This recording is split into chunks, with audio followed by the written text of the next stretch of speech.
Welcome back. It's the Big Blue Banter New York Giants football podcast. I'm Dan Schneier, joined as always my co-host Nick Velato. And if you see him laughing, it's because I just referred to Nick as despicable. Despicable for not knowing my background photo right here. And it's despicable because, it's despicable because he doesn't know it. But what it is the place where, and the reason why I think Nick should know, because he didn't actually grow up in this area. I did. He was more of like a weird West New Jersey kind of guy. Northwest represent. Now I'm in the west of Jersey, and I'm just like, it's good. I actually like it out here a lot, but I feel like I'm in Morristown, so that's like the middle west. He's like deep west, like Lake Hopatcong. That's like deep. I go Netcon represent, baby. Netcon, Sparta. That's like as you're going deep west, and this is east where he's looking at. And he shouldn't know it based on that, but he should know it because it is the location of the final scene in the final episode of The Sopranos. This is Holston's. This is where they went to eat. And it's crazy. I should know that. You're right. It looks exactly like this still today. I lived in Montclair before I moved out to Morristown for a few years. I grew up in West Orange. Some of the best ice cream at Holston's. I think that's really their best thing. But obviously the onion rings are great, as you saw in that scene, and they actually are great. But it's crazy how it still looks exactly like that. Nothing has changed. This photo is from The Sopranos, which was years ago. But it still looks like this. And just an excellent, I put this one up today, Nick, because I just finished season 4 of The Sopranos on my first rewatch ever. I have some takes that I'll just throw out there. First of all, season 4 is my favorite season. I thought it would be 1 and 2 because I love the stuff with his mom so much and the Richie Aprile, Janice, everything. And there will be spoilers. I don't care. It's your fault at this point. If you haven't seen The Sopranos, you just have to do it. And it's a 20-year-old show and it's on you now. You had time. You should have done it at some point, and you can't just keep waiting. Not you, Nick. I know you've seen it, but for anyone else, I hate to say it. But anyway, season 4 was just so good. I won't spoil too much, but I just feel like it moved. The pace was so good. There was a lot of different character development within the season, and the stuff with Ralphie Cifaretto is just really good, and Tony specifically. But just some takes, man. It's crazy watching back now and realizing just how bad of a human being Tony Soprano actually is. Oh yeah, he's just a despicably bad human. He's a horrific husband. That's obvious. But like, he's just a bad dude in general. He's a good friend. That I think he is. I think he's a good friend, and he's a pretty good father. Some people disagree with me on that part of that take. Yeah. I kind of feel like he's a good father. Meadow turned out really incredibly well, and you could see it like in this season. She's an Ivy League. She has her own apartment. AJ's another story. I feel like AJ was doomed from the start just based on who he is. But Meadow turned out well. I feel like he cares about his kids, but man, is he a bad human being and a bad father. You can even see there's a scene with Melfi at the end of season 4 where he's trying to get her to go on a date with him. And she's like, listen, like, I'm not going to date you. And he's like, come on. Tell me why. You can be honest. And she's honest with him and like breaks down why you're a liar. You don't care about people, all this stuff. And he just says, F you, and walks out. Like, he doesn't acknowledge any of his faults ever, really. It's one of the great things about David Chase and the entire franchise and the entire Sopranos world, really, is that Tony Soprano is a anti-hero. But we end up liking him and empathizing with him, even though he's a gigantic piece of shit. And I think James Gandolfini did such a good job playing that role, R.I.P. It's one of the best roles played in television, in my opinion. It is. And somehow it's like competitive, though, within the series that Edie Falco almost plays just as good a role. Yeah, Edie Falco was great. Yeah. The scene where she gets the call from the Russian in this season and they have the blow up, it's unbelievable. It's palpable. It's so good, that scene. She's throwing the clothes out. She throws his golf clubs out the window, which I didn't like seeing those get run over. But yeah, man, it's just such a good show. I can't believe how good it is. It's so much better than 99% of TV on right now. Even rewatching it and knowing what's going to happen, like the dialogue, the character development, that way that the pace. I don't know, man. Walking Dead's still a thing. No, you know how much I hate Walking Dead, dude. I hate Walking Dead. Dude. I watched like the first 2 seasons of Walking Dead, and I was good. And I'm a big zombie guy, as you know. Right? Like, I love zombie movies. Like 28 years later is coming out. I'm gonna see it in the cinema. I never go to the cinema. Did you watch Last of Us or no? I watched the first season. I gotta get in the second season. But so I'm a massive fan of zombie stuff. Walking Dead was one of the worst shows I ever saw in my entire life, dude. And I quit it after like season 4, I think. After The Governor, I was like, I can't do this. The Governor was so bad. I think I quit it then. I quit. You know what? I know the moment I quit. The moment I quit was when they were going back to explore Atlanta. I don't know if you remember this because I think it was before The Governor. And Carol got lost, and they're like, all right, here we go. It's like the 17th arc of our friend got lost. We have to go find them. Like, Jesus Christ, I don't want to see you finding friends as your arcs. Like, go tell me what's going on in a different country or a different area of the world. Like, do something interesting with this freaking amazing premise you've been gifted. But no, they never did anything interesting with that show. It's just a horrific writing. Some of the worst writing in TV history, I think, given the premise. And how the premise was excellent. I think they tried to maybe stay true to their comic book roots with the dialogue. The dialogue was just shit. It was the worst dialogue I've ever heard in a and it's like, it has to be them like trying to stay to the roots of the comic show. That's the only excuse. There's no way a show could be this successful and have this shitty of dialogue. To be fair, some of Ellie's dialogue in season 2 of Last of Us arguably as bad, I feel like, as Walking Dead. Yeah, let's over the one I told you. Yeah. It's a goofy episode. It's a goofy episode. It's the mailbag episode, and that's what we're going to talk about today. Love it. Bunch of goofy questions. The mailbag pod. We haven't done one in a while, so we can just dive right into it. And I think there's a fun one to start that could get us ripping and roaring here, Nick. It's what would be? I actually lost who this was from. It's from at Nix45. Okay, Nix45 asks, what would be your order of 3-player combinations for the Giants that you could have out of these? And can you put this up as a poll so the fans can vote as well? I did not put it up yet. Maybe at some point I will. He said you can either have Drake May, Abdul Carter, and Jaden Higgins, who was drafted by the Texans, Jackson Dart, Abdul Carter, and Malik Neighbors, or Cam Ward, Alfred Collins, and Malik Neighbors. And I want you to rank, Nick, the 3 in the order you would want them, not just pick which one you wanted. So this is tough, obviously, because Jackson Dart, we don't know about Jackson Dart right now. It's still an unknown. But I have to go off my conviction on Drake May here. And Jaden Higgins, for people who don't really remember necessarily, he's a wide receiver out of Iowa State. Big guy, like 6'6", like 220, 25 pounds or whatever, drafted by the Texans in like round 2, I believe. Maybe, yeah. So I think I got to go with Drake May, Abdul Carter, Jaden Higgins 1. And then I think I'm going to go Dart, Carter, Neighbors, and then Ward, Collin, Neighbors. What about you? It's the exact same order for me, which is interesting. So it comes down to this. Look, we like Cam Ward. We had fun watching his tape. I like Cam Ward. But neither Nick or I had him in the tier of Drake May, Jaden Daniels, or Caleb Williams on tape and projection-wise. And we had him as our QB4. I don't know if you had him as did you have him QB4 if we combine the classes, or were you more of like unsure if it was I was kind of like oscillating between him and JJ. I do like JJ McCarthy, but I think I could talk myself into Ward over McCarthy. So what about Nix now that we've seen his rookie season? I think Nix would be. It's so hard with JJ. I think I would take Ward over Nix though. I think I take Ward over Nix. I think I take Ward over JJ, but I don't have the whole point is like, I don't have the conviction I had on Ward that I had on Drake May. For me, it's May, Carter, Higgins with the clear one. I want May no matter what, and I still get Carter in this. Then it's Dart, Carter, Neighbors over Ward, Collins, Neighbors. Because I do really feel like I'd rather have Carter so much more than Collins than Ward that much more than Dart. And it brings up an interesting point, Nick. But like, look, we love quarterbacks. We want quarterbacks. We believe in it. We talk about it all the time on this pod. But like, I am kind of happier that we have Abdul Carter on the roster than if it was Joe Shane got his wish and, Tennessee didn't have their conviction and they traded up and they gave up a million assets. We lost Carter in that. We lost our 2nd round pick. We lost next year's one, blah, blah, blah, blah. And we got Ward on our roster. I like how this played out better. I like having Carter long-term.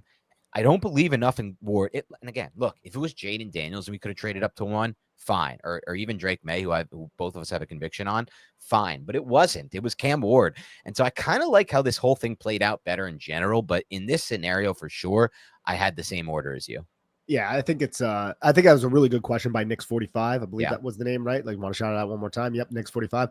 But I'm right there with you. So next we have mental patient who isn't all that patient at Bearded Lumbee asks, which position do you think is more important to the defense being successful this year? Cornerback 2 or defensive tackle 2? Would you rather Alexander be above average and Banks be below, or vice versa? Which one can we afford to be the liability? Interesting question. Another great question, actually. We're hitting hard with football questions to start. I'm sure it's going to go off the rails with non-football stuff soon, which I'm actually excited. Well, we opened the show with like 7 minutes of television talk and Tony Soprano talk. So, so let's get into the football. So I'll jump on this real quick. Okay. Look, defensive tackle position, I still have my reservations about the overall depth, but there is a lot more defensive tackles still on the roster than there are corners that I think I trust. So I would prefer that Banks being a first-round pick in his third year be above average than Darius Alexander, who is in his first year, who could be below average, since we have those veterans like Roy Robertson Harris and Jeremiah Ledbetter on the roster who could hopefully fill the void if Alexander does struggle initially, whereas Banks doesn't. It's Cordell Flott who we're putting in this position to be the starter in a contract year, and then we're just basically burning another first-round pick in Deontay Banks, who would be entering his fourth year next season with 2 consecutive disappointing seasons. So I think this is an easy answer for me, that I would rather have Banks be the above-average player. It's funny. We have a different take on this. For me, it's Alexander. And the reason being, I think that if Alexander is the above average player in this scenario, the Giants are a better football team. And they're a better football team because I think they're a better run defense. And that's been one of their biggest issues. If Alexander can be as good of a run defender as he was at Toledo, given the jump in competition. And I did see a video today, Nick, posted by Art Stapleton, Alexander working out with Dexter Lawrence in the offseason, with Dexter Lawrence, his defensive line coach, which I really like to see, to be completely honest. And I think Dexter Lawrence is going to have play a big factor in the development of a player like Darius Alexander, which, again, if you're drafted to this team, it's always like, okay, we get Patrick Mahomes in, for example, in Kansas City, and he gets to learn from a really cerebral quarterback like Alex Smith. Does that help the development? Or Jordan Love gets drafted to the Packers. He gets to learn from one of the best, just watching dropbacks of one of the best of all time, Aaron Rodgers. Does that help the development? I feel like the same is the case for Darius Alexander. He gets to watch and learn from what I think will be one of the best defensive tackles potentially in history if he keeps it up at this rate. So I think that's a big factor. But again, it's just the impact on the line of scrimmage for me. I am okay with a less impactful cornerback 2 or even corner 1 if I'm winning on the line of scrimmage consistently. I just think it all starts on the line of scrimmage and it all ends on the line of scrimmage in a lot of these plays. So I'm looking for Alexander to be that guy. Yeah, no disagreement here. I completely understand your position. I think I'm looking at it more from a long-term point of view. Sure. Of, can Deontay Banks not bust? Can Joe Shane not have another first-round bust in that early tenure of him being the general manager for the New York Football Giants? Jamie Bussold says, not a question, but perhaps a fun idea. A rewatch of an old game and you guys live stream it. I think I love this idea, Jamie. And I think there's something Nick and I may just do in the next couple weeks because we are low on content ideas at this stage of the off season. And we don't want to recycle some of the stuff we've done. That could just be fun. Us watching a game, giving takes on what we watch. I think we're going to start to do it. It'll probably not be all 22. We've wanted to do all 22. We don't have that option. There's not available, but it could just be a broadcast game. And we take a look, we break it down, we go over it. We have fun with you guys in the chat. So I think it's likely that we'll do that. But you also said, what, in your opinion, and I think Nick has seen both these movies. I have. And I know I have, is a better movie, Braveheart or Gladiator? Now, I was young when I saw both these movies, but if I had to just go off my first instinct, it would be Braveheart. I think I agree that Braveheart is a better movie, but I like Gladiator more, if that makes sense. I would like to watch them both now that I'm in my 30s, right? Because I think I watched them when I was like 15 and like 12 or whatever. I was really young. It's a good point. All right, Cram82791 says, if the season starts off rough with Russell Wilson, how many games do you think they should give Dart before it'd be fair to fire Daboll? Oh, interesting. Oh, okay. So it would be fair to fire Brian Daboll.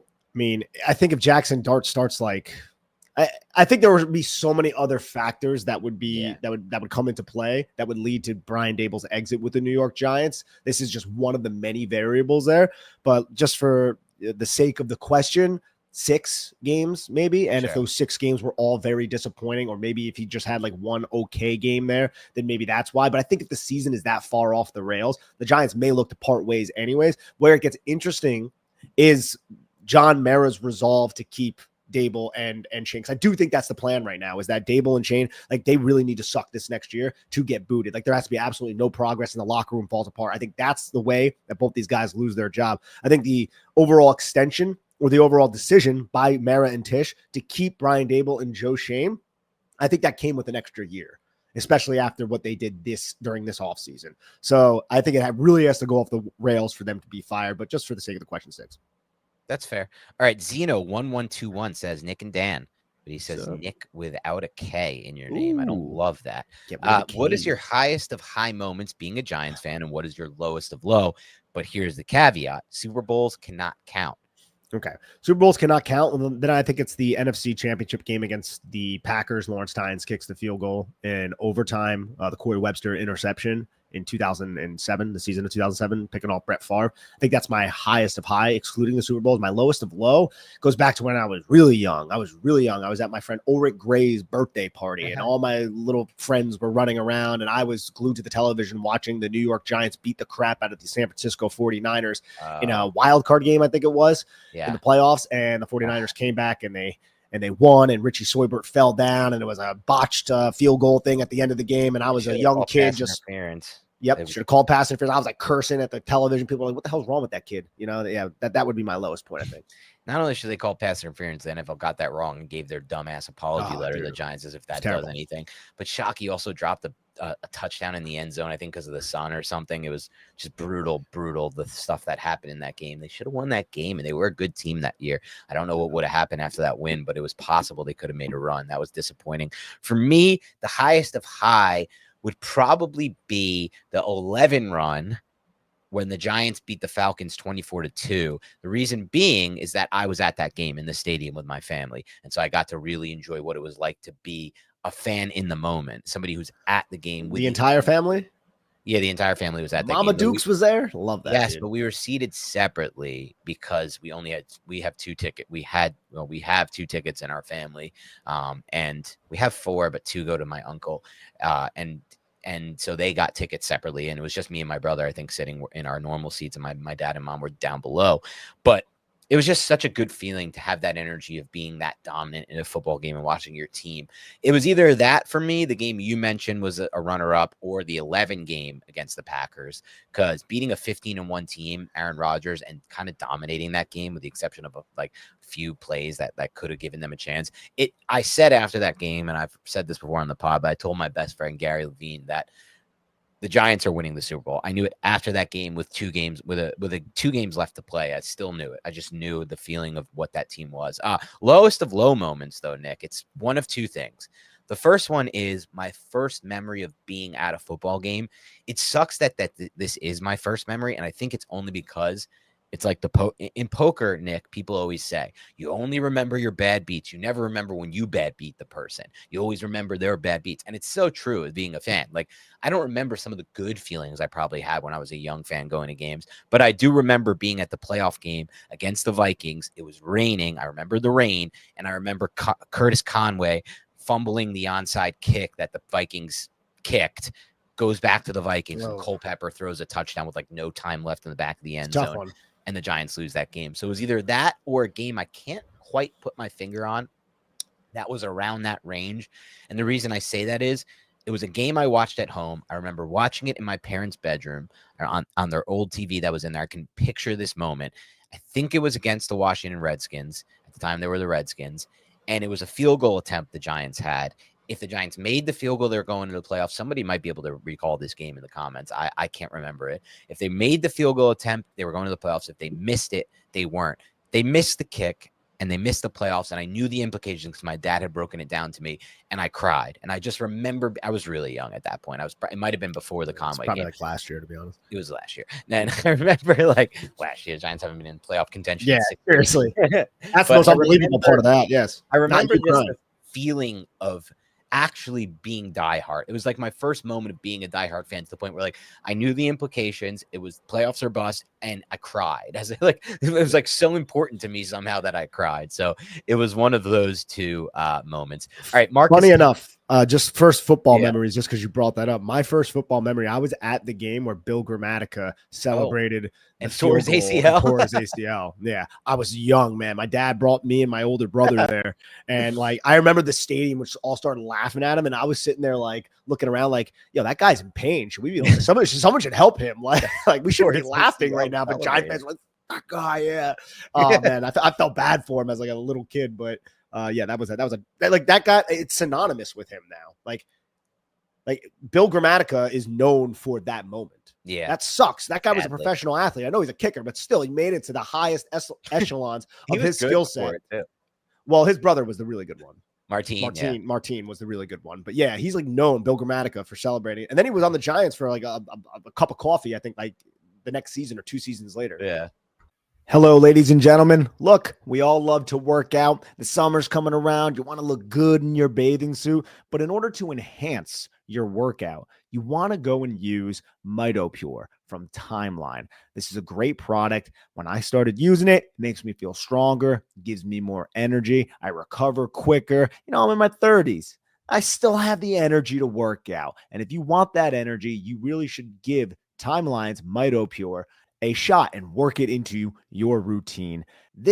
The great year of 2025 is your year to be the best, most energized, most revitalized you. MitoPure promotes cellular renewal and mitochondrial health to address common signs of aging at the root. MitoPure is the research-backed innovation that unlocks your fullest potential. Timeline is offering 10% off your order of MitoPure right now. So go to timeline.com/banter. It's timeline.com/banter. That's TIMELINE.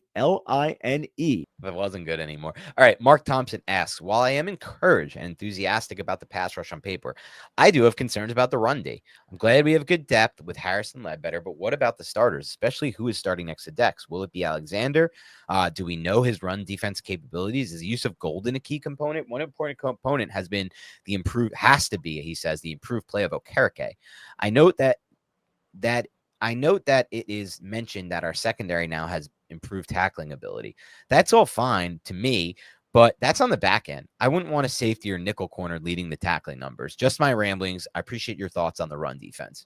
No, hey, it's a concern Dan and I have expressed all offseason. I'm glad they drafted Darius Alexander and added some veterans. They have some more, I think, competent options behind Dexter Lawrence now, but there's still not options that I'm steadfast on, that I personally feel confident in, right? So, and again, maybe I hold it to a high esteem because the Giants have had Damon Snacks Harrison and Leonard Williams and Dalvin Tomlinson and BJ Hill. But at the same time, I just know that Shane Bowen wants to run the 2-high system. And when you want to run a 2-high system, you need to have a strong spine. And last year, the Giants did not have a strong spine, and it kind of collapsed the defense and forced Bowen to do things that I don't think he really wanted to do. It was just out of necessity. You never want to be in that position as a coordinator. So, yeah, I'm right there with you, man. I really hope the Giants can figure this out from a run defense standpoint. But I don't think it all falls on Alexander. He's just the first option. I think there are other options, at least veteran options, again, that aren't necessarily the best thing in the world, but better than what we had last year.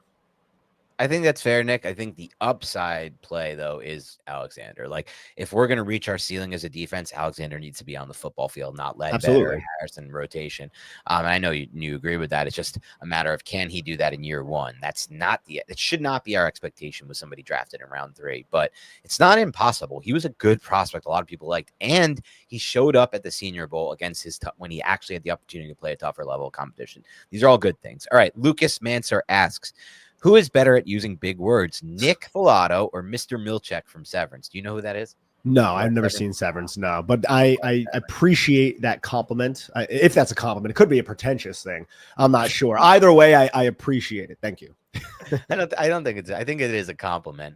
Though I will say, I would argue that actually, no. I mean, they both are great at using big words. I feel like Milchek does it more to make a point. Nick just kind of just naturally uses these words out of his vocabulary, though I don't know if maybe he's subconsciously, Nick, that is, thinking about using bigger words. I do know that Nick gets away with it more often. Milchek has been reprimanded for it and gets in trouble for it. Nick can just freely say whatever he wants on the show. He uses as many big words as he wants. I wish I knew who this Milchek individual was. I have heard that Severance is a show that people tell me I would like Severance. You would love it, yeah. Okay, so that's one of the I don't really watch television. That's my problem, right? The only TV I watch, again, I think I've said this on the podcast, is right before I go to sleep, I'll put on Rick and Morty or Archer or South Park or something like a cartoon, like an adult cartoon kind of thing.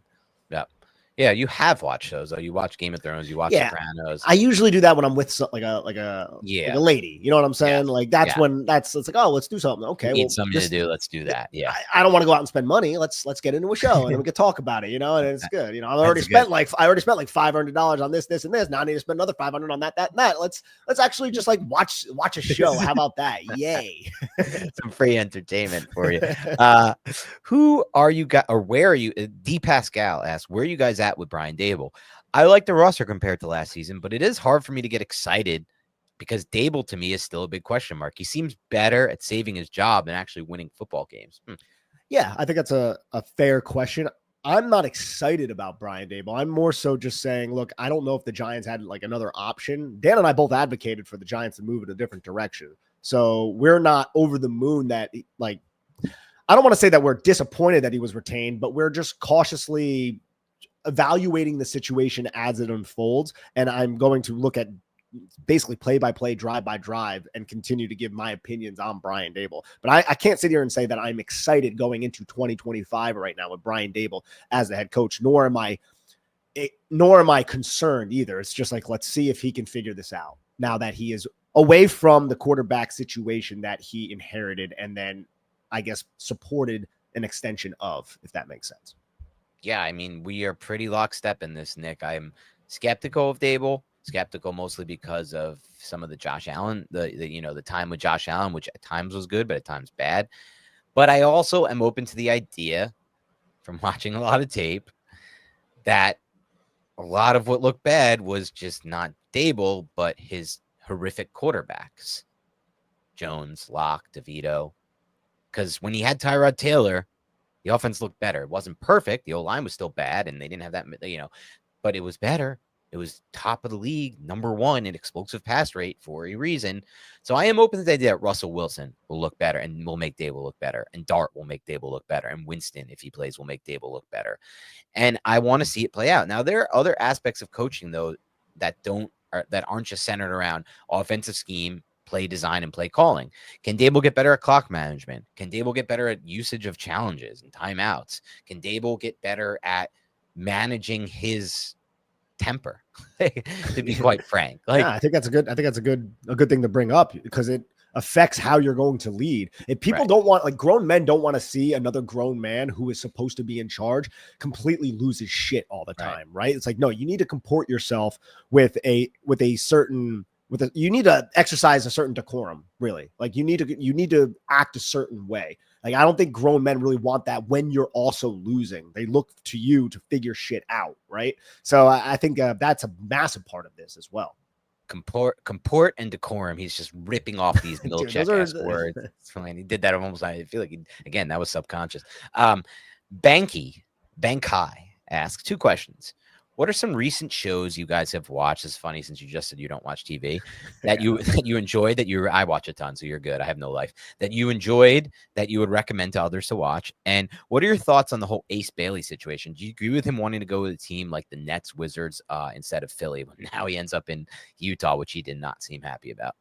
Yeah, so I don't really have any recent shows that I've watched, as I've already laid out, I guess. And as for the Ace Bailey, I don't really pay too close attention to basketball, so I don't really have an opinion on it. What did he try to do, Dan? He tried to like dictate where he was going to go. I don't think he tried to dictate it. He just made it pretty clear that he doesn't want to go to certain teams, and he ended up going like I don't want to go to Philly. But now it's like he got screwed because he surprisingly got picked by Utah, and that's like he looked like he was so pissed to go there. Well, hey, look, you got to be a professional and suck it up and play where you're drafted to, I guess. I don't really have a hot take on that. Yeah, I'll start with the Bailey thing. I don't have a hot take on that either. The players don't want to go be stuck in places. Or I think not Utah. I think he went to Toronto, actually. I think it was Utah. I think I saw that on a tracker this morning. Somebody else went to Toronto, and which was funny. Another player got drafted by Toronto, Nick, and on the draft reaction, it shows him, and he says the word FUCK. Like, damn it! Literally after hearing that it's Toronto. Yeah, his dream was just made true, but not really because he's going to Canada. But Toronto's a fun place. Enjoy your maple syrup. Yeah, no, I actually want to get up there. Toronto's cool. I'm not shitting on Canada. It is cold, though. I wouldn't want to live in that kind of climate ever. Yeah. But I just wouldn't. But as far as that whole situation goes, I just think about it, and I just feel so bad for Rutgers fans. Like, they had 2 top 5 NBA draft picks and couldn't make the NCAA tournament. It just sucks that happened. Crazy, I was really hopeful for my brother and for our diehard Rutgers fans. They were going to get to enjoy it and really have a fun, good season with an Elite 8 tourney run and some hope, and they just never got it. And it was really frustrating for them, understandably so. And I just sucks because I do root for Rutgers because of my brother, despite being a Badger. All right, as far as great shows that I've enjoyed and I recommend to watch lately, out of new shows, I would say, Severance just finished season 2 a little while ago. That was one. That's not a new show. If you haven't seen Shogun, I think that was one of the best shows lately. Is the Squid Game thing good? I didn't watch second season of Squid Game. I liked the first season. I'm sure it's probably okay or pretty good. The second season, new shows that have been phenomenal for me. I haven't yet seen the second season of Andor, though I loved season 1. It was the best version of Star Wars you'll ever get. It's what Star Wars should be. They should be doing more of that. Like, no aliens, just put yourself in that world, but make it about spies or make it about something like that. But I didn't see season 2 yet. New shows that I've seen that are great that I'm looking forward to. I haven't seen too many great new ones. I saw the John Hamm show, Friends and Neighbors, or Your Friends and Neighbors. Look, John Hamm's amazing, and what's her name? I freaking love and everything she does. Amanda Peet, she still got it, somehow, at like, or whatever, how old she is. And obviously, that had what's her name? Not Olivia. What's that actress's name? She's only 53, man. She's not that old. Yeah, and looks unreal at 53. 53 is pretty old, and looks. No, it's not. 53 is not that old. 53 is pretty old. No, it's not, dude. I don't think 53 is that old.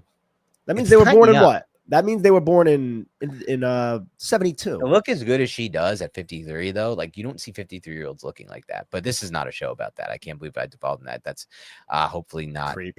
In today's world, that can be viewed as really bad thing to say somehow. But but the show was disappointing. It was tropey, and it ended really stupidly. And John Hamm can carry shows because he's so damn good, but at acting, but it wasn't enough. So, and other new shows I've seen, I don't know. I feel like I haven't seen anything that great lately. So someone could probably tell me in the comments a great show. And that's why I'm rewatching The Sopranos. That's all I'm watching, an old show right now because of that, I think. Next question from Rohan Sham. He says, I'm trying to press a former boss who is now going into North Jersey a lot more as he's changed roles. Any delis you suggest around the Mahwah area? I wouldn't know. Yeah, this is more of a me question, I think. Mahwah, though, I'm not entirely sure exactly where that is. I see it. You don't know where Mahwah is? Not really. I see it on 287 North, and I go 287 it's South up there, dude. to get to Morristown. It's up there. Yeah. If it's up there, you might just be best off going to Fiore's in Hoboken, the best. It's up North Jersey. Hoboken's more right on the coast. I got to imagine. That's a pretty far trip. So Mahwah's west north. I would say directly north. I feel like directly north. Okay. Yeah, I don't have much directly north. I have Morristown stuff. I have Morris County, and I have Essex County stuff.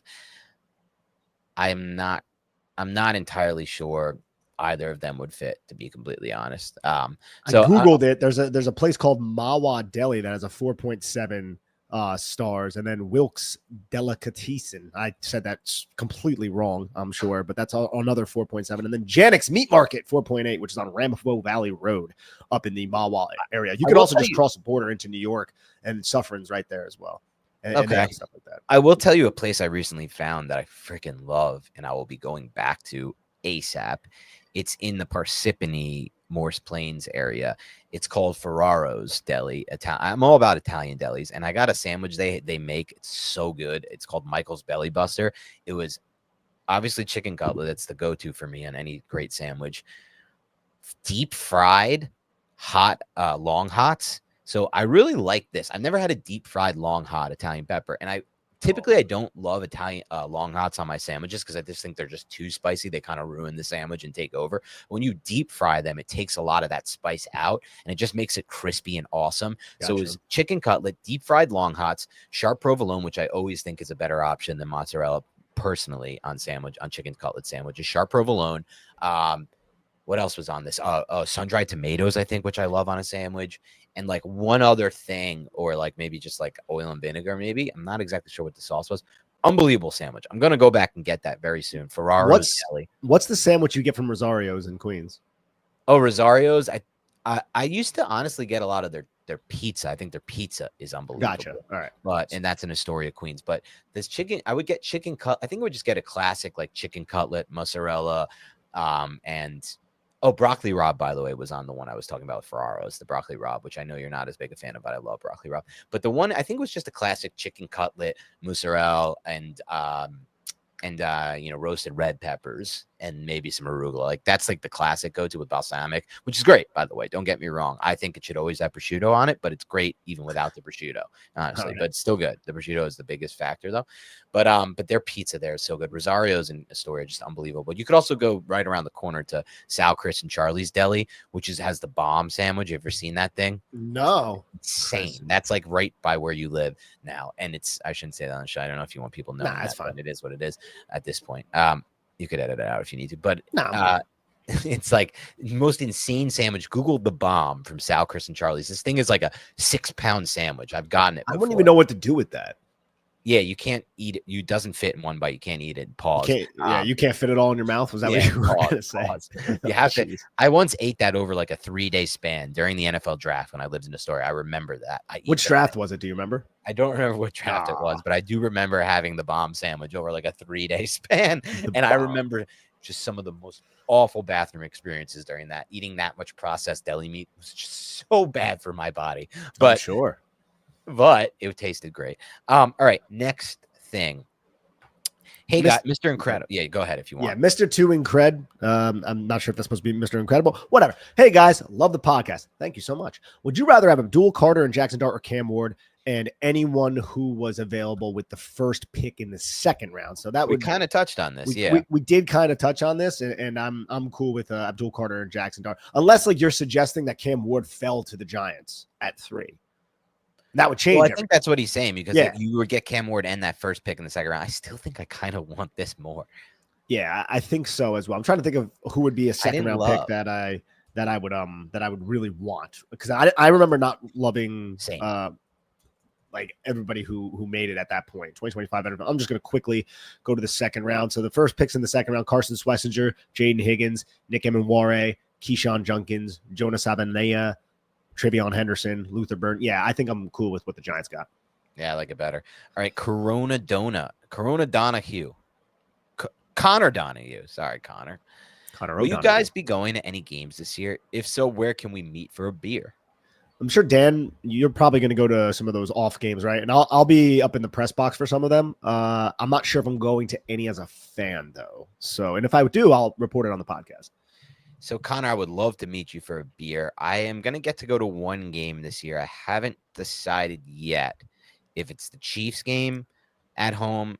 It's always a night game for me, the only time I can make it work with my schedule. I haven't decided yet if it's the Chiefs game, that night game. I think that's September 21st, Sunday Night Football, or if it's that Eagles Thursday Night Football game at Giants. I think it's going to be the Chiefs game, though. So would love to meet up in the parking lot for a beer. I'll be at a tailgate. I think it's D5 is where I'll be, in the D range tailgate.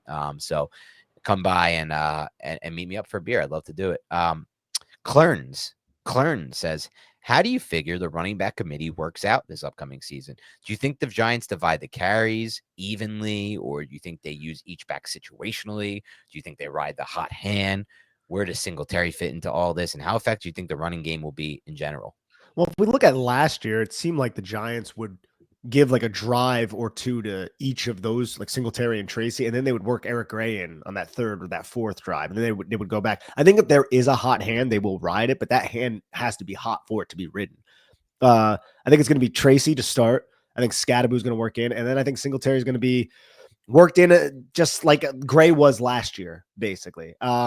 And when one of these guys inevitably, knock on wood, fumble, I think you have Singletary now to get back in there, even though he had fumbling issues last season as well. I think it's a good problem, quote unquote, to have for the New York Giants, but I do hope they, if there is a hot hand, they trust that hot hand a little bit more and not take those guys out. I'm wondering if like Tracy gets goal line carries, or if that's going to be like a Scadaboo type. Like that's more of like where I'm at.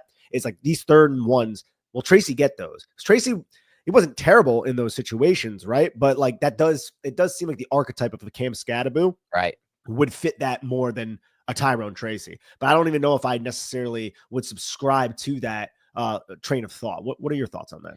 My thought is, ever since losing, well, first of all, even with and without Barkley, Brian Daboll's been a big kind of workhorse-esque coach. Like he rode Tracy hot hand once Tracy got the hot hand.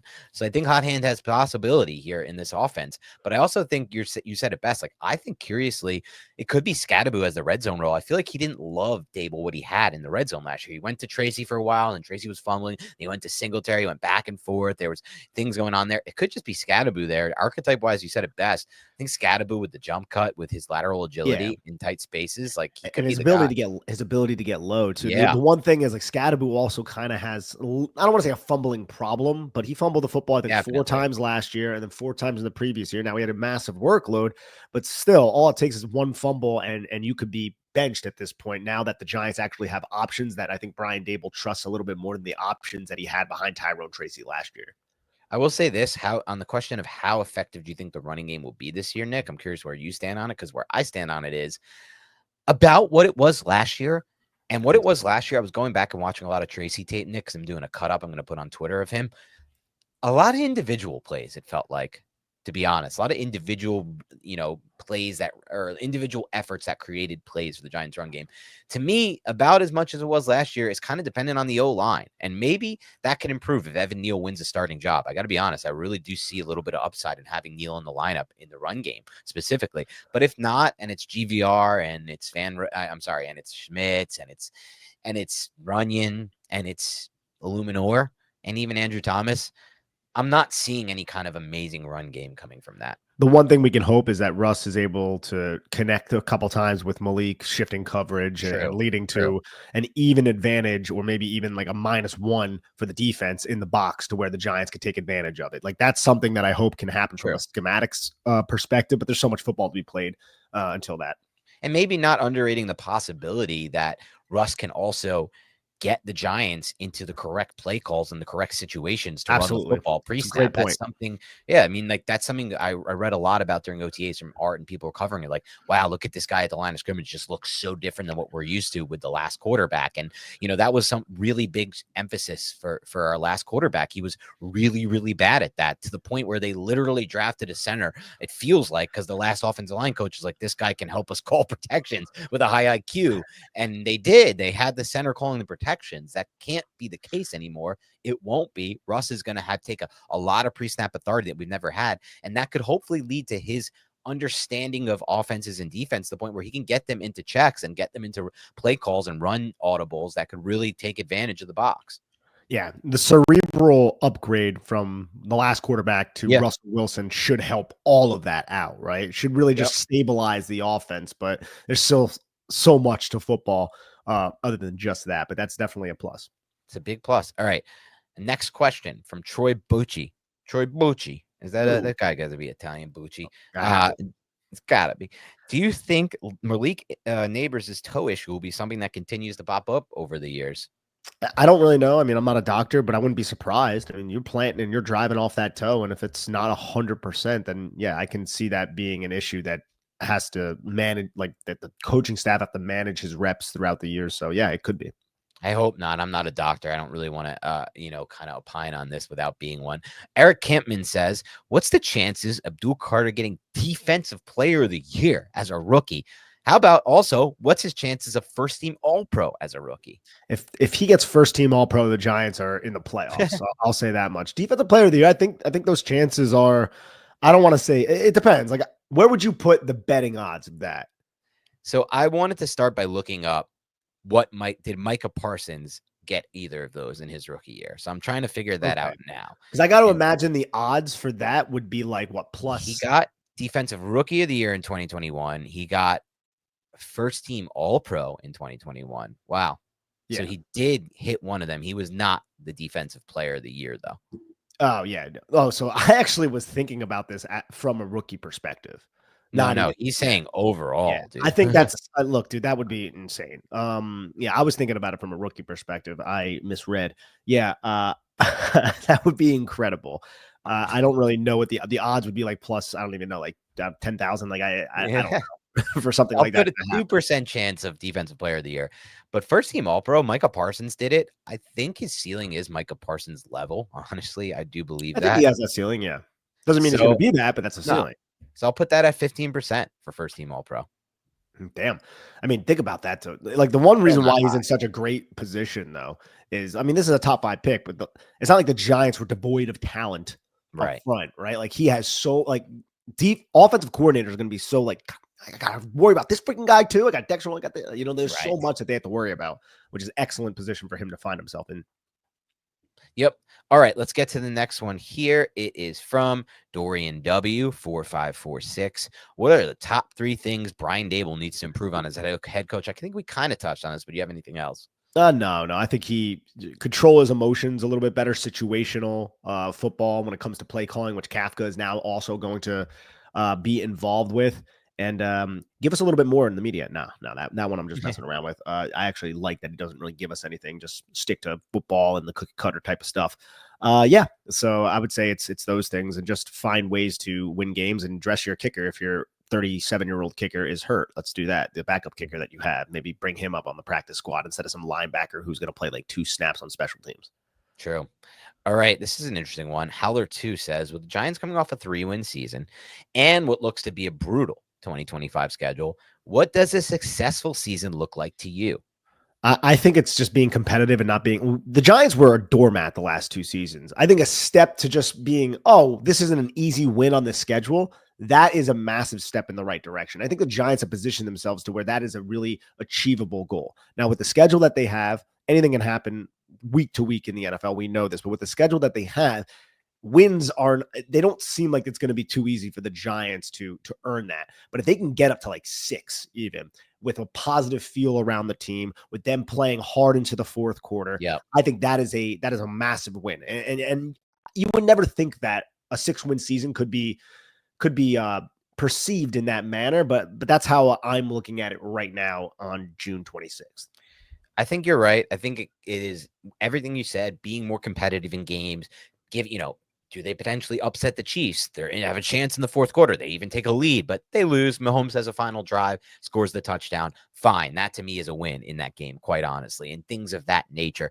Now, there's another route, I think, Nick, that they can go to for me to look like, for it to feel like a successful season. And that route is the Giants are kind of out of it from a win standpoint later in the year, and they do go to Dart, and Dart looks freaking good, dude. Like, Dart is moving the ball. He's throwing touchdown passes. I feel real good. If I can go into next season with Dart coming off like 3 or 4 great games or even good games, that's going to be awesome for my feeling going into the next year. Yeah, absolutely. Yeah. So Michael Wells 3-11 says, if you guys weren't doing New York Giants NFL content, what jobs would you guys have liked to have had? Ooh, that's a very interesting one. Okay, so for me, I've learned through the years, Nick, that I did it first when I first got out of college.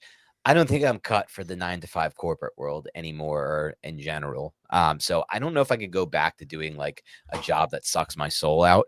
So I think for me, it would have to either be one of 2 things. It have to be something I'm passionate about, because that's why I'm really lucky to do what I do. I'm passionate about this, so it makes it feel like something I want to do.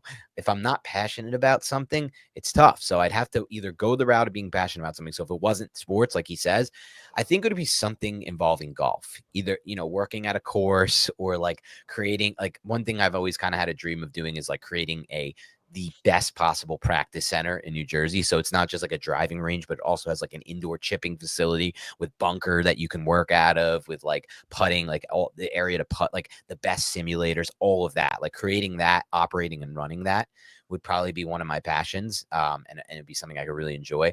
If I wasn't going to do something like that, like if I didn't get to do a passion project, I don't know what I would do, dude. I would just hope it's something that is not like a 9 to 5 sit in an office thing anymore. Yeah, I have the same type of response. I don't have something nailed down, but I would focus in on my interests and attempt to find ways to make money doing that and have a good time trying to do it, because me personally, I'm not meant for the 9 to 5. I don't know if really anybody is, but like I try to avoid that. But I work in sports outside of this as well, so I'd probably just expand into that more and do more live events and help coordinate those, which That's is cool. already somewhat of what I do on a certain level. Yeah, I mean, my other response. That's sports related, maybe it is sports. They never said no sports related. I think he did. Comedy too is another thing. I could go work at like a comedy club or something like that as well. Like go work at a comedy club. Yeah. I would do that in a heartbeat, which would be a lot of fun. Just being around that environment is always fun to me as well. The other thing I would do is like, but it is somewhat sports related, is just like, go back to school, become a teacher, and try to teach what I learned, journalism, that type of route in school, while also being a tennis coach. That's what I would want to do. I'd be a doorman at a comedy club. This is a better life for me. I need work-life balance. I know that.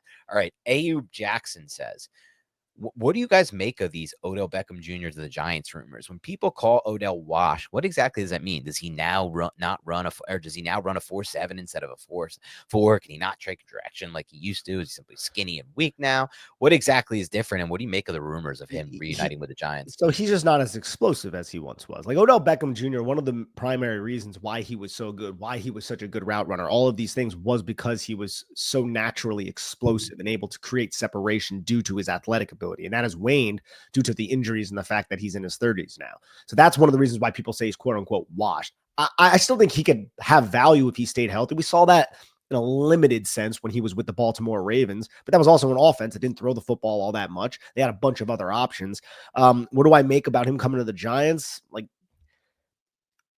I could say that I don't think the Giants wide receiver room is complete right now. So could he come in here and compete? Possibly. But how does it look if you bring him in here and compete and he doesn't make the roster and he gets cut? Is that something he's going to want to deal with? Is that going to create a distraction? All of these questions. And also he left the New York Giants in a pretty contentious manner as well when the Giants traded him. True. So I don't know how ownership feels about him either, but it seems like Giants players really do love Odell Beckham Jr. I wouldn't be opposed to a reunion. I just think we have to be honest with the situation and who Odell Beckham Jr. is at this juncture of his career.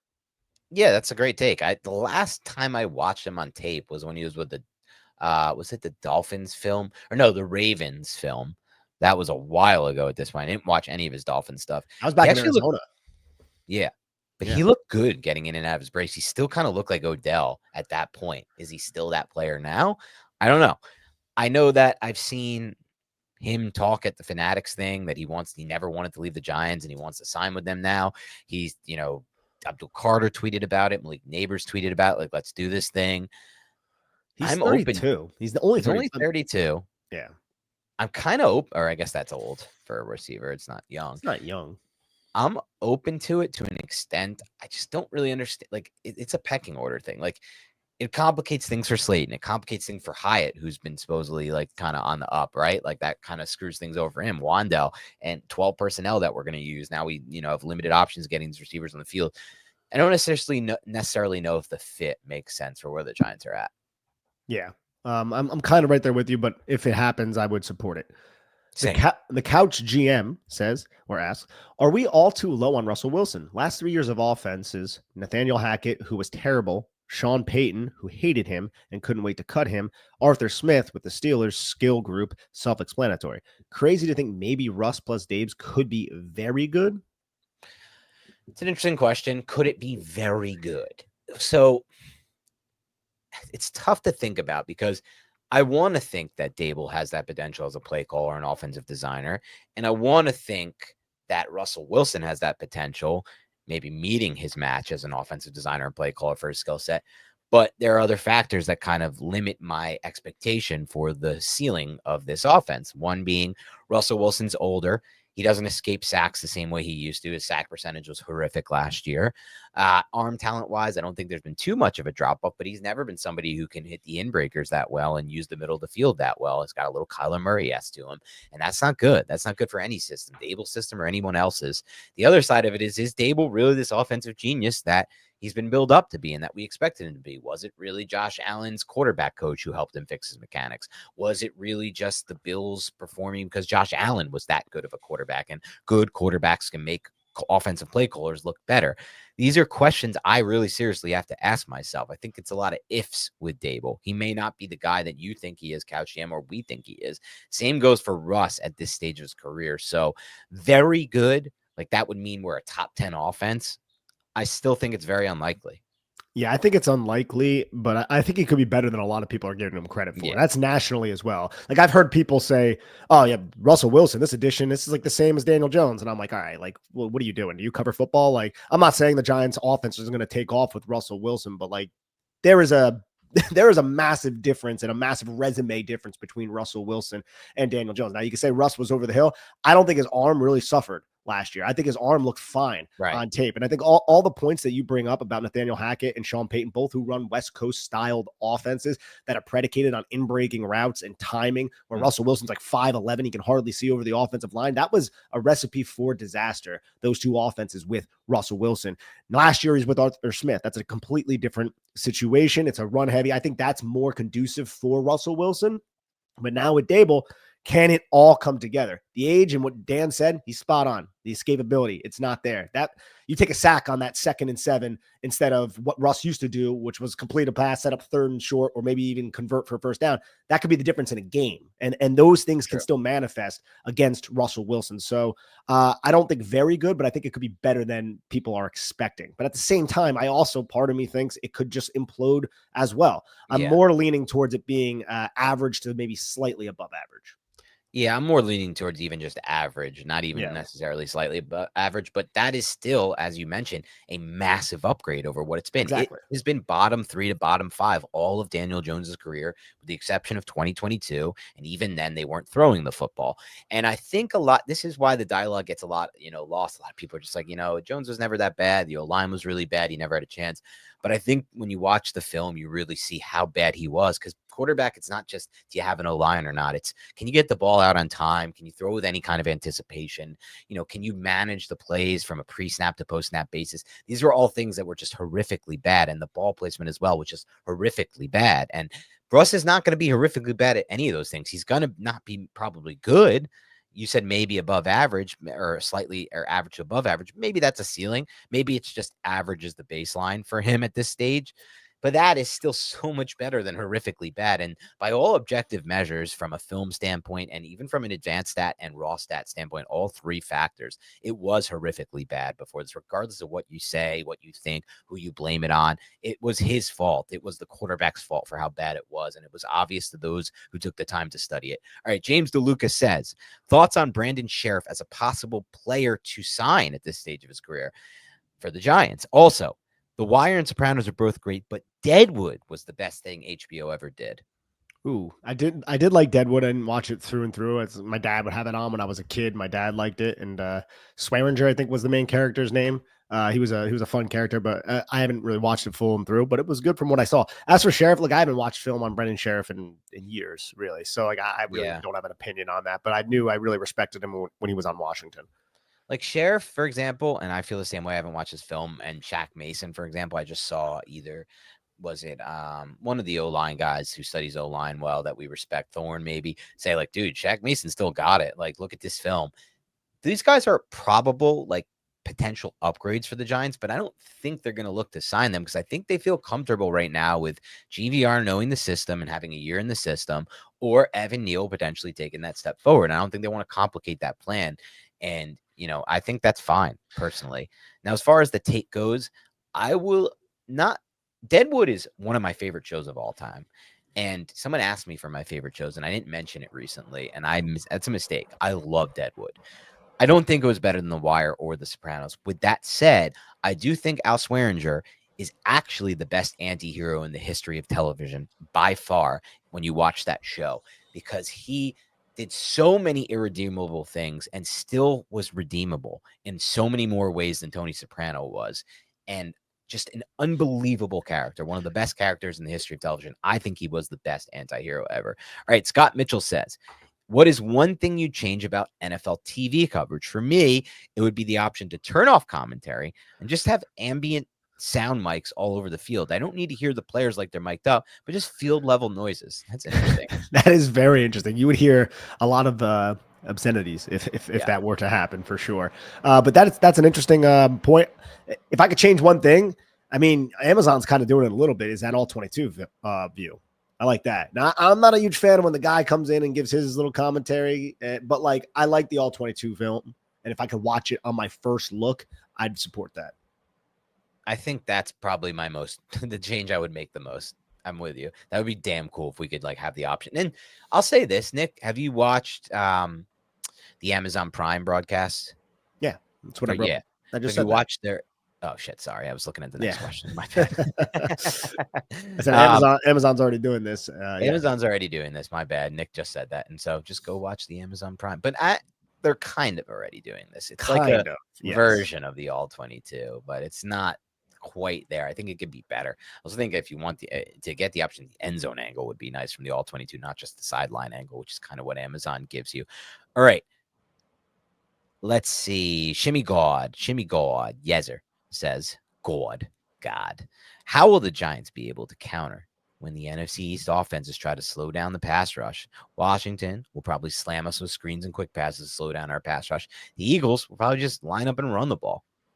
Yeah, it's going to be tough. I mean, we need a better game plan from Shane Bowen because that's going to be the primary thing every team does against the New York Giants is quick passes out. Now you can like mug up the line of scrimmage a little bit more and try to trust that your safeties are going to be back there if you're playing too high as well. You can try to play a little bit more cover two, have those corners be a little bit more aggressive. That leaves you a little bit susceptible and really trust the tackling of your secondary coming downhill, but it's going to be a problem. It's going to be an issue, but it also makes the offenses a little bit more one-dimensional. So if you can slow them down and then that screen only gets you like 2 yards or 3 yards, and that sets up 2nd and 7, and then it's an incomplete pass there, or maybe if they do complete it, you rally and you tackle and you set up a 3rd and 5, that's when your pass rush can get home a little bit more. So you just got to be efficient with your tackling and really defeat those blocks, rally to the football, and make plays.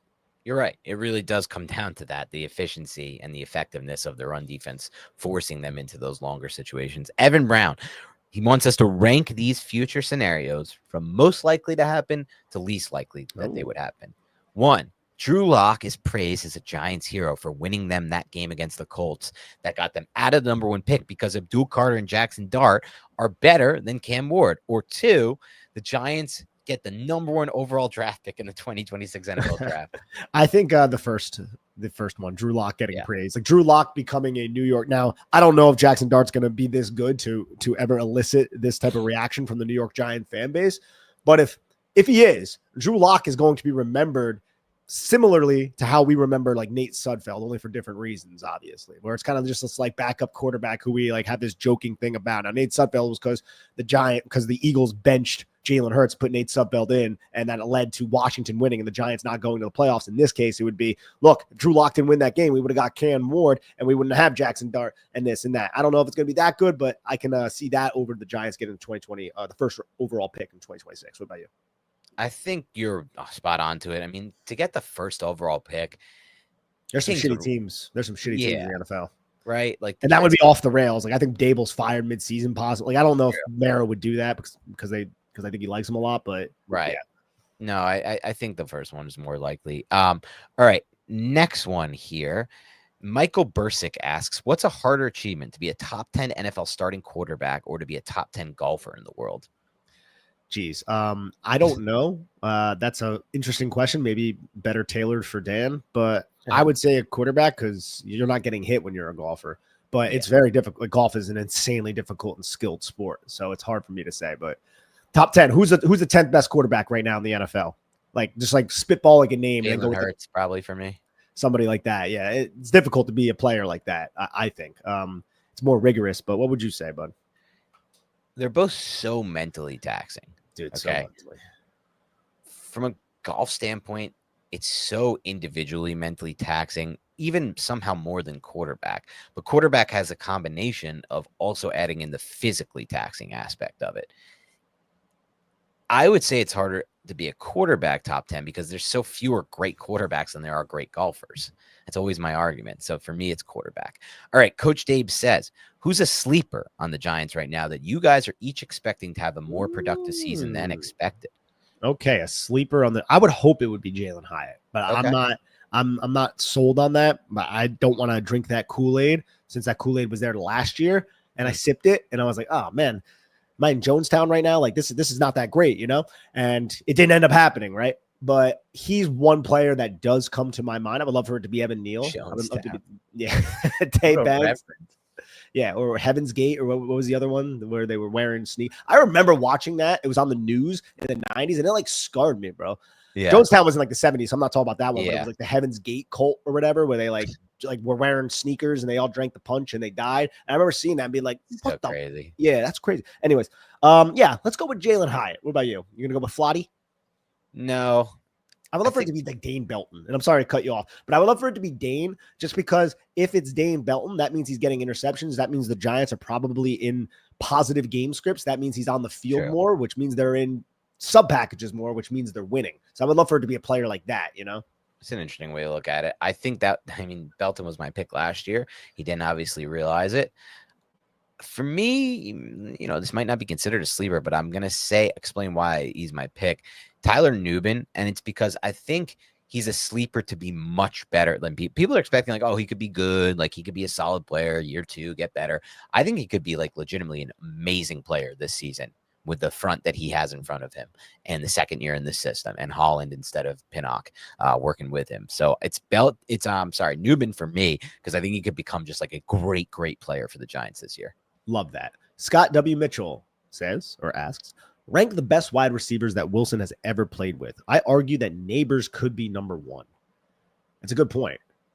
To me, it's definitely Neighbors, and I'll explain why. I'm not as big a fan of DK Metcalf's game as others are when I watch his film. I think there are times he overwhelms defensive backs and just kind of beats them up or like beats them to the gets his spot on and just uses his incredible speed and strength. But I don't think he's that good of a technical route runner, and I don't love his hands and his concentration.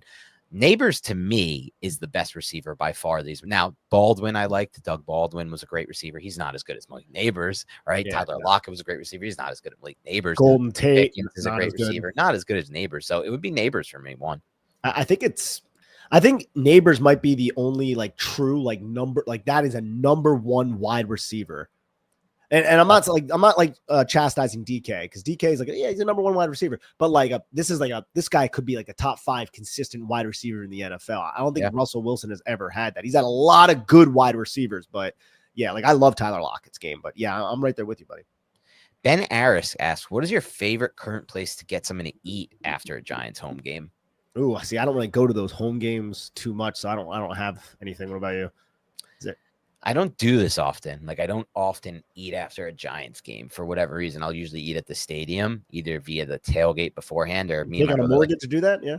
What'd you say? You take out a mortgage to do that? Eat at the stadium? Yeah. Well, we're usually at the tailgate beforehand, but then me and my brother always like to get something to eat at the stadium. It costs money, but like it's just whatever. You just like you deal with it at this point when it comes to stadium food.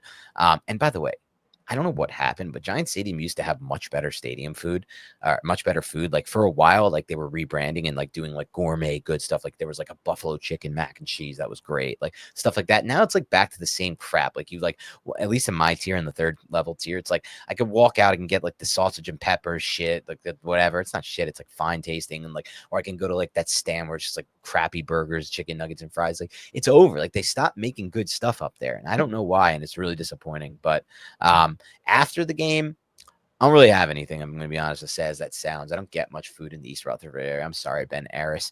All right. Last question. Sean Sullivan asks, if the Saints call for a quarterback during camp, what's the minimum compensation you would want offered for Jameis Winston or Russell Wilson? Now, I'm not saying trade either, he says, but obviously it means that Dart is playing really well in camp and they're ready to go with Dart. Yeah, this is interesting. So if they are like ready to go with Dart, that means we don't have as much leverage. Like what, a 4th? Like, is that what we're talking about for like a Jameis and like that I feel like is rich. I think if that were to be the case, it would be like a 6th, maybe like a 6-7 swap or something like that. And that's not a referendum or anything on Jameis Winston's ability. It's more just like how this goes. The Giants like, hey, we don't really need this guy. You guys do. We kind of want to cut him. We can't. Here you go. I don't want that to happen because Jameis has another year under contract with the New York Giants. I don't think that's going to happen with Russell Wilson either. So I would want something more than a 6-7 swap, if I'm going to be honest. I think you're exactly right here. Factor for me is one, I want Winston there as the backup to Dart next year. And if Dart is so good that he, has proven he can play right away, I'm open to trading Russ for a pick swap because of the future, the implications of what that means for the future where they won't really need Russ. I don't think it's going to happen. I think Russ is the starter for week 1. And I think Russ could end up being pretty solid, but we'll see what happens. All right. That's all the time we have for it. That's all the questions we got. We finally did it all in one pod. Thank you so much for your questions for this week's mailbag. Keep it locked and loaded on Big Blue Banter. We'll talk to you soon.